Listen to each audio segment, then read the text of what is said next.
Hi, this is your Professor Sudha Kolathuparambil, section 14.1, one-way analysis of variance. In this section, I'm going to explain you how to describe the data and hypothesis for one-way ANOVA and check the assumptions for one-way ANOVA and perform one-way ANOVA hypothesis test. So you have already studied the test for null hypothesis test that two population had equal means. There are situations where we want to compare 3, 4 or more population. In this situation, when appropriate assumptions are satisfied, we may test the hypothesis that all the population means are equal. This is done with the method called analysis of variance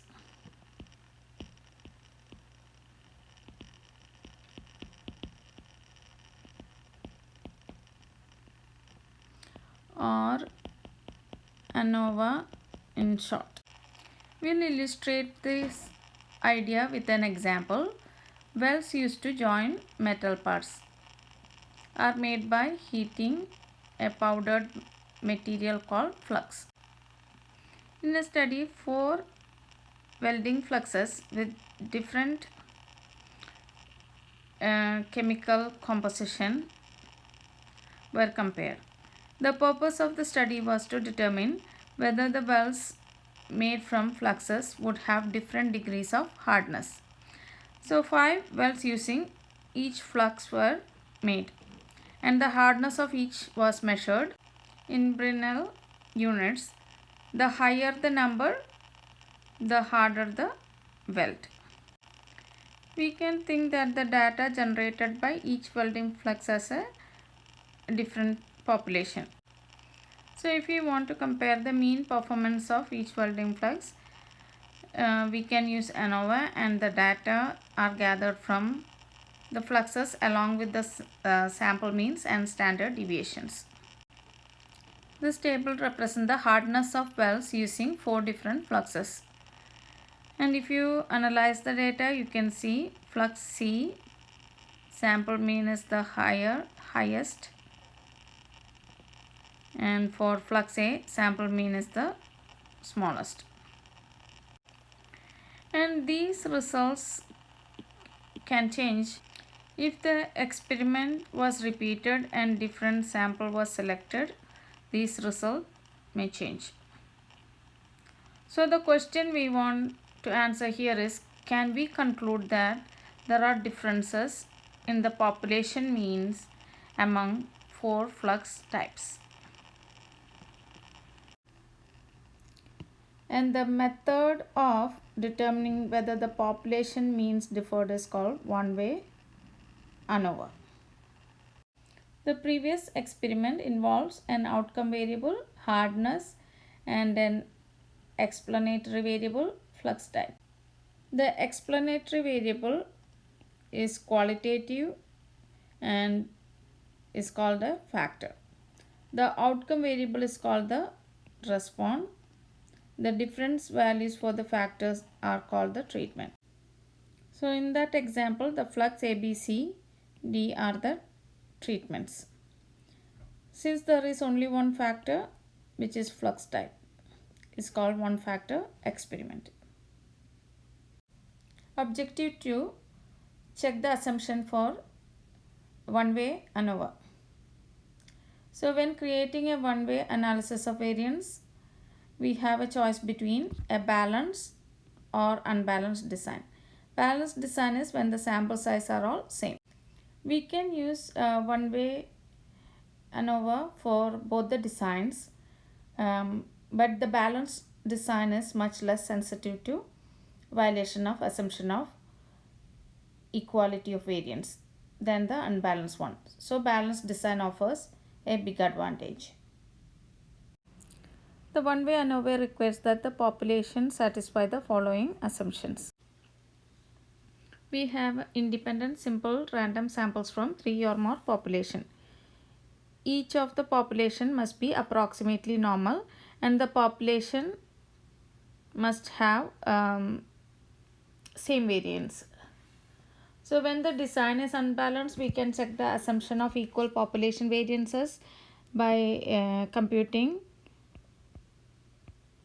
the value of larger standard deviation by the smaller standard deviation, and if this value is less than 2, then we can conclude that the assumption of equal population variances is satisfied. Objective 3, perform a one-way hypothesis test. Let's suppose that we have I samples, each from different population. The table below represents the summary of the various notation for conducting a ANOVA test. So these are samples, so 1, 2, 3 up to like I. And the second column is population mean, so it will be mu I, so mu 1, mu 2 like that. And this is sample mean xi bar, so x1 bar, x2 bar like that. And this is standard deviation, so s1, s2 etc.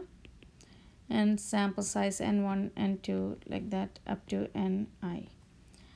So capital letter N is the total number of item in the sample, in all sample combined, and x bar is the grand mean, the average of all items in all samples combined. Here we have 4 samples, and the sample size of each one is 5.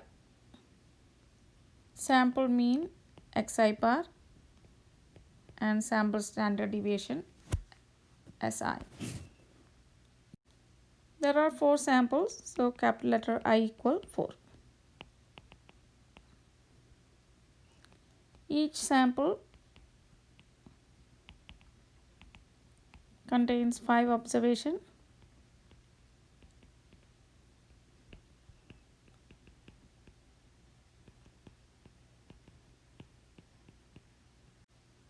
That is the sample size. x3 bar is the sample mean of the third sample. So this is x1 bar, x2 bar, x3 bar. So this is 271. So S2 is the sample standard deviation of the second sample. So this is S1, S2. So S2 is 5.4037. N is the total number of items in all samples combined. So 4 rows, 4 samples, and each one has 5.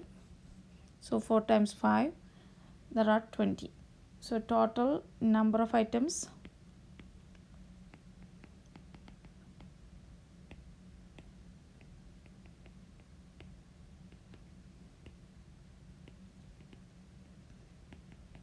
equal 20. X bar is the grand mean.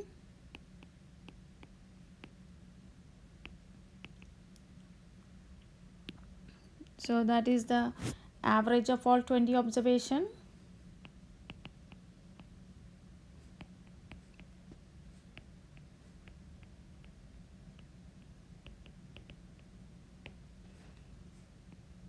So add all sample values and divide by 20, or add all means and divide by 4. So you will get 262.5. In one-way ANOVA, we test the null hypothesis that all the population means are equal versus the alternate hypothesis that 2 or more population mean differ. So we can say h0 equal mu1 equal mu2 equal mu3 equal up to equal mu I if there are I samples, and the alternate hypothesis will be 2 or more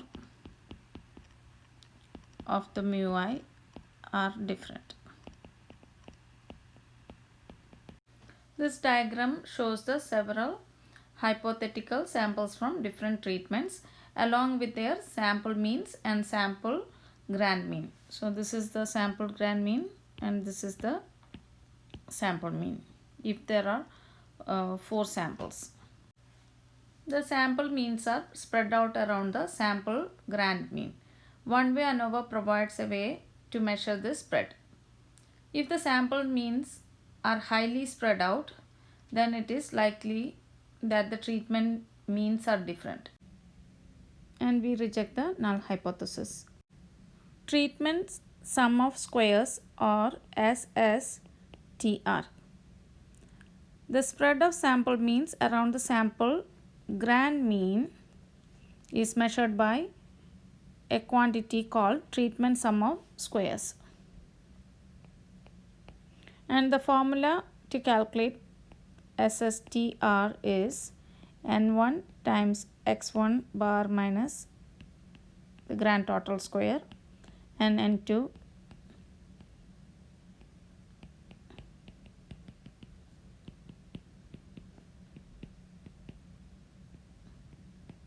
so basically we are taking the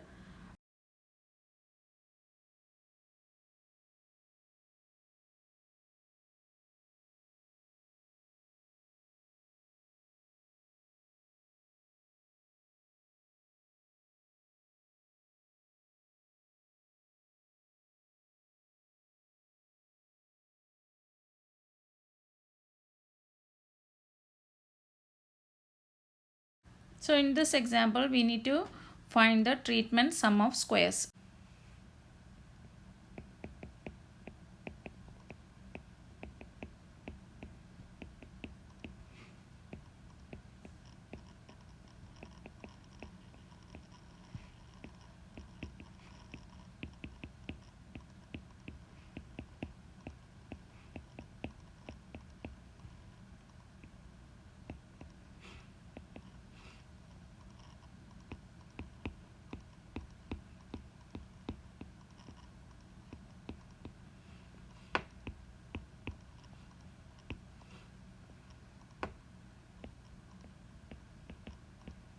So find the grand mean.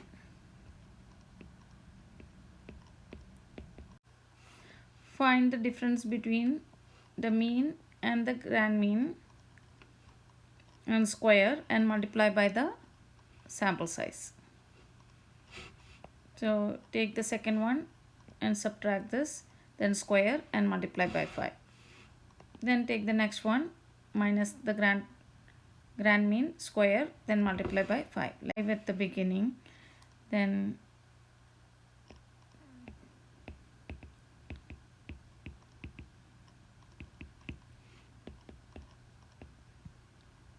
add all those together. Okay.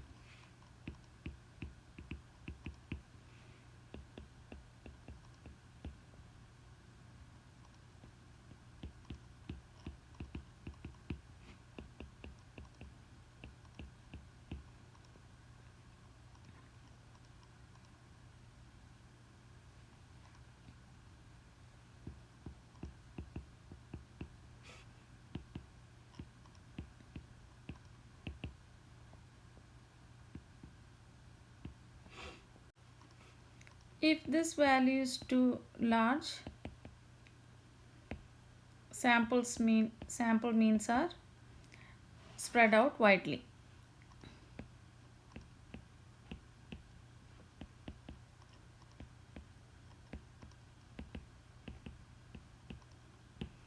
And we reject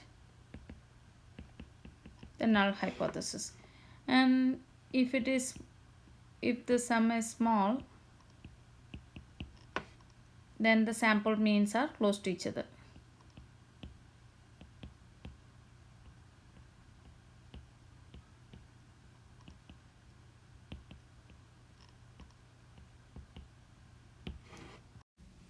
Error sum of squares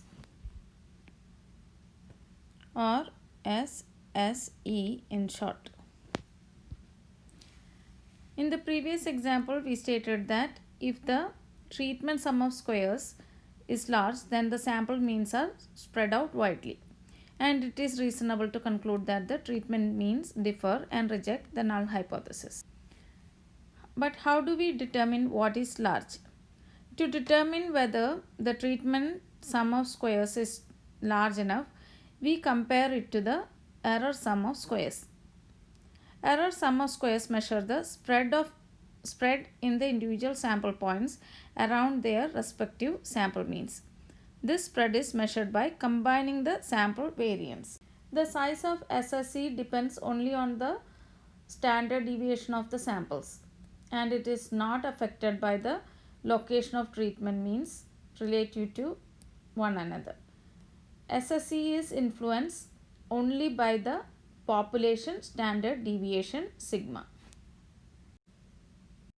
For the data in the table below, compute SSE, error sum of squares.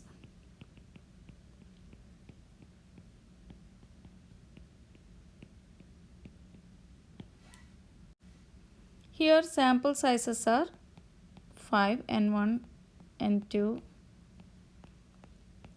N3 and N4,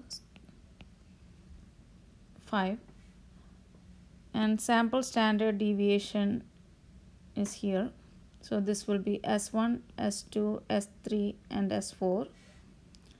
So SSE is 5 minus 1 times 9.7570 square. So 5 minus 1. So N1 minus 1, then multiply by the variance. So variance is standard deviation and square that.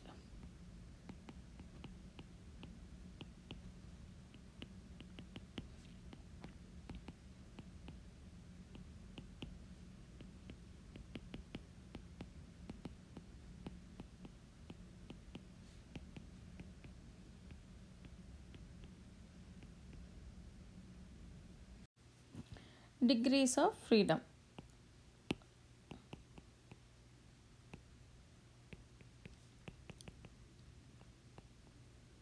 So degrees of freedom for SSTR is I minus 1 degrees of freedom, and for degrees of freedom for SSE is N minus I. Because SSTR involves the deviation of the I sample means around the grand mean, that's why we have I minus 1 degrees of freedom. And SSE involves the I sample variances, that's why we have the degrees of freedom N minus I. Mean square. So we have treatment mean square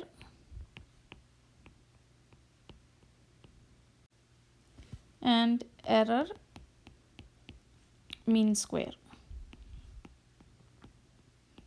And treatment mean square we can denote it by like this, and error mean square MSE. And treatment mean square is SSTR divided by I minus 1, like divide by its number of degrees of freedom, and this is SSE divided by the degrees of freedom.